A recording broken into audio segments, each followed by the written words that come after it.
Beyond the headlines. Behind the power. Welcome to Algonauts. Hello and welcome you all to Algonauts. Now we are going to discuss today's news. 20 Trinamool Congress MPs may be preparing to break away and support the NDA. Subsidized Ujjwala refills have been reduced from 9 to 4. A deadly steel plant explosion. Renewed Israel-Iran attacks. Monsoon uncertainty and major cricket results are also in focus. What do these stories mean for India? A major rebellion has reportedly emerged inside the Trinamool Congress. 20 of the party's 29 Lok Sabha MPs are said to be planning a separate bloc that may support the BJP-led NDA. Kakoli Ghosh Dastidar is emerging as the reported leader of the group. The parliamentary revolt follows an earlier rebellion involving nearly 60 of the party's 80 MLAs. Senior leader Sukhendu Shekhar Roy also announced his resignation. The central question is whether this is a temporary revolt or the beginning of a permanent split.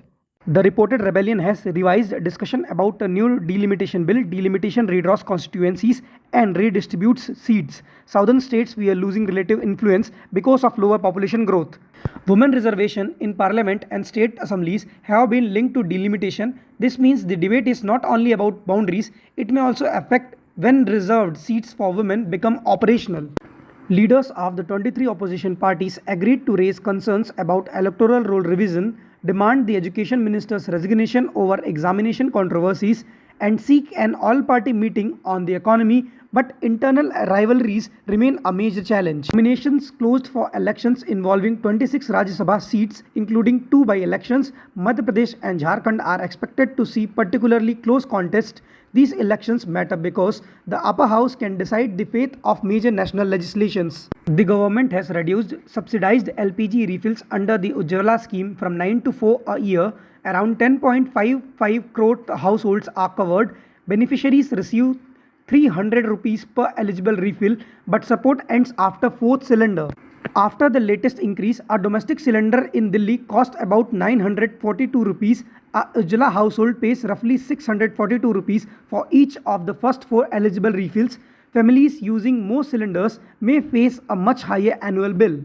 Renewed Israel-Iran tensions reportedly pushed oil prices up by around 4%. India imports most of its crude oil. Higher price can affect petroleum, diesel, LPG, transport, inflation, and the government subsidy burdens. Defense Minister Rajnath Singh reviewed delays in the Tejas Mark 1A program. At least 18 aircrafts are reportedly complete, but delivery has been affected by delayed engine supplies, technical requirements, and coordination issues. The Tejas program is central to replacing aging fighter crafts and reducing import dependencies, but the delay shows that domestic production can still depend on foreign engines and complex international supply chains.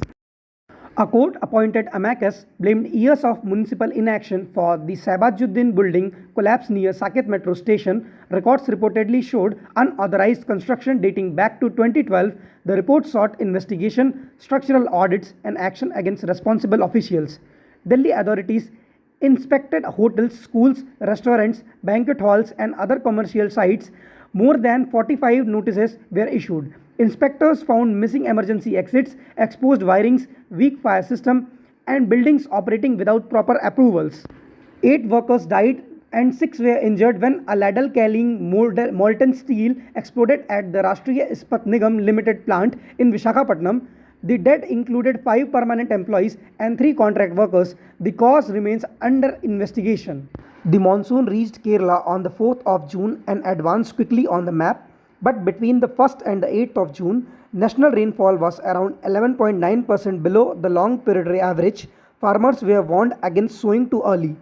An editorial raised concerns about the proposed Great Nicobar project, which includes a port, airport, power plant, and township. It questioned possible forest loss, wildlife damage, risk to indigenous communities, and limited disclosure of assessments.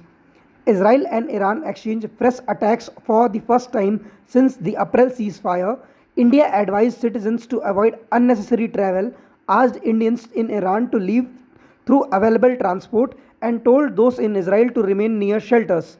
24 Indian seafarers were rescued from the tanker Merivier after a United States missile strike damaged the vessel near Oman. The crew was evacuated by helicopter and taken safely to Mauritius Island. A powerful magnitude 7.8 earthquake struck near General Santos City in the Philippines. At least 30 people were reportedly dead, buildings collapsed, and tsunami warnings were issued.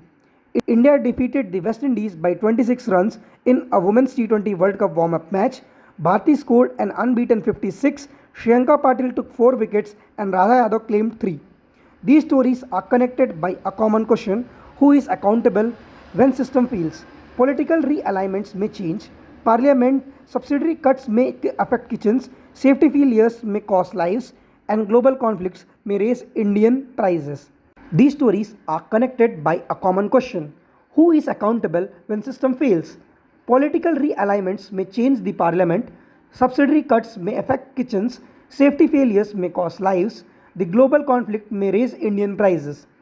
Which development could have the greatest long-term impact on India? Share your views and subscribe for detailed news analysis. Thank you.